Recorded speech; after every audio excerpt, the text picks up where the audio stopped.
The thing about the Batmobile is that it only works that well because it's not real. From future sports cars to hybrid pickup trucks, these cars promised to be game changers, but now they have become relics of the past. Don't believe me? Check out these cars that went into try-hard mode but ended up in their coffins. The Aptera 2E. Here, I've got the unicorn of cars. The Aptera 2 series, known as the Aptera Type 1, fits the bill. Talked about by many, but rarely seen in the wild. This three-wheeled marvel by Aptera Motors didn't hit the nail on the head. It had serious electric swagger, going from 0 to 60 miles per hour in 6.3 seconds. That's faster than most of us can find our keys. But this impressive feat alone couldn't stand the test of time. Aptera's body design drew inspiration from tons of innovative vehicles, such as the Pegasus Research Company's Fusion from 1983 and the MIT Aztec. Yet its true muse was none other than the Volkswagen 1-liter car. When they revealed the model on April 14, 2010, it was clear they were thinking about comfort.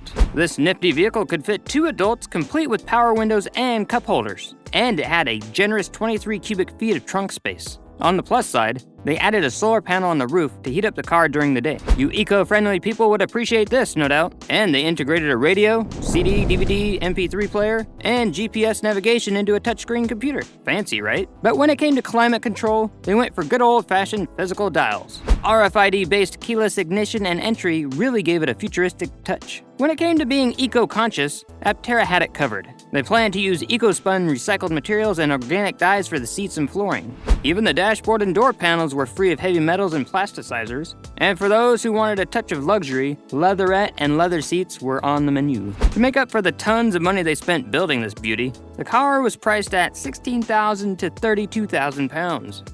No! God, please, no! No! Unfortunately, Aptera Motors went bankrupt, forcing them to refund reservations for the automobile. Now Aptera has risen from the ashes and declared ambitions to make a comeback with an electric car with a 1,600-kilometer range.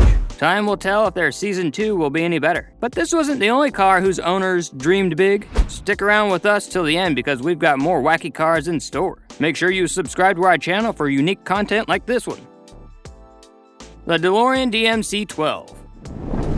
The DeLorean, a brainchild of John DeLorean's motor company, was better off in his dreams. The rear-engine, 2-passenger sports car suited the American market in the early 1980s. Its standout features included unique gull-wing doors and an exterior of brushed stainless steel panels. These panels weren't painted except for a small number of cards plated in 24-karat gold. The body had a fiberglass underbody and a steel double Y-frame chassis, inspired by the Lotus Esprit platform. One of its most eye-catching elements was the gull-wing doors, operated by preset torsion bars and nitrogen-charged struts. They also featured illuminated edges for nighttime visibility. And the DeLorean ran on a 2.85-liter V6 engine. I know, just like you, I wanted this car too. But when it came to practicality, the DeLorean faced mixed reviews. Some critics praised its fuel efficiency and unique design, while others lamented its lackluster performance for a sports car in its price range. But much like Icarus, its life ended too soon. Now the corporation went overboard and predicted 12,000 car sales every year, but things didn't go as planned. By 1981, the business had barely sold 6,000 DMC-12s. To make matters worse, DeLorean was already in financial trouble. They had a clearance sale for their 1981 models in 1982. They were practically begging dealers to take 6 cars each to save their bacon, but no one wanted to bet on these cars. Bruce McWilliams, the VP of marketing, basically threw in the towel and said, the car could never be sold in the numbers John DeLorean predicted. Ironically, it made a name for itself despite being as reliable as a one-legged stool. Now the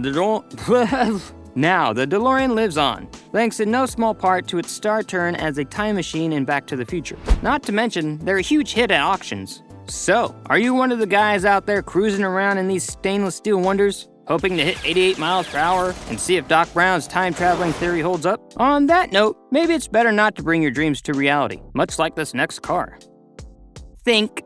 The Think. Ford's foray into the world of punctuation mark-inspired cars. Now, slapping an exclamation point in a car's name might sound like a recipe for disaster. Because it is. Back in the early 2000s, they had this ambitious plan for an all-electric city car brand. They teamed up with a Norwegian company, convinced they were about to make it big. First up was the Think Neighbor.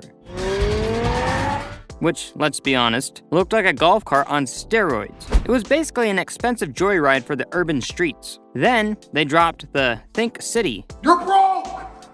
You're which for some reason wasn't boldly named the Think City. This little guy had a range that could barely get you across town, let alone any serious road trips. These second-generation cars received a minor redesign and technical improvements, equipped with a 24-kilowatt battery, a 46-horsepower electric motor, and a range of 99 miles. That didn't turn out too shabby. The Think City was one of just a few electric cars that could be legally driven on American highways at the time. It planned to give the original Tesla Roadster, early Nissan Leaf, and Mitsubishi i-MiEV a tough time. According to an outdated Edmunds report, these vehicles sold at an eye-popping $36,495 before tax breaks. So it's no surprise that they crashed and sank faster than the Titanic. Eventually, Ford realized the car was more of a head-scratcher than a hit, and they cashed out. So Ford's Think will forever be an electric adventure that was, well, a bit too adventurous for its own good. But this wasn't the only car that tried too hard. Keep watching because the most famous disappointment is up next. Chevrolet Supersport Roadster. Do you know what makes Fast and Furious so good? It shows cars that can stand the test of time and speed. Unlike the Chevy SSR. It may have been in an attempt to stand out, but clearly the end product is a pickup truck that stands out from the crowd. The SSR has gone down in history as one of GM's overhyped and flopped vehicles. Y'all gonna make me lose my mind up in here. SSR stands for Super Sport Roadster. In case you were wondering, the Chevy SSR, much like Chrysler's Plymouth Prowler, was a bold attempt to tap into the hot rod market. Unfortunately, both were flashes in the pan, with the SSR only gracing us from 2003 to 2006. The idea was bold yet simple. Blend the charm of a customized 50s pickup with the performance of a sports car. The only cool part was the steel body retractable hardtop. It used a manufacturing technique that was uncommon in the automotive industry. And get this, to make this unique design, they literally had to relearn the forming technique. So, you've got to hand it to them because this commitment is rare. Except, the unconventional and confusing hybrid design made no sense. Sure, painting the cars a lovely purple or red did make them fit to feature in a Barbie film, but that's where their appeal died. Now, you and I both know the early GM product had a lot of shortcomings. From lackluster performance to shaky build quality, the quirks were too obvious to ignore. Adding to its woes, it carried some serious weight, and not just in literal terms, but also in terms of its hefty price tag. At $42,000, this car was not worth the hype. In the end, GM learned a valuable lesson. Corporate-built hot rods don't quite hit the mark. Since then, they've wisely steered clear of that particular niche. The SSR may not have been a long-term success, but it left its mark as a daring venture into the world of modern hot rods. That's all for today's episode on cars that went try-hard mode. Let us know what you think down in the comments. We love hearing your thoughts and we hope you enjoyed this video. And if you did, give this video a big thumbs up. And don't forget to click that subscribe button and hit the notification bell. We will see each other next time with a brand new video. Until then, take care.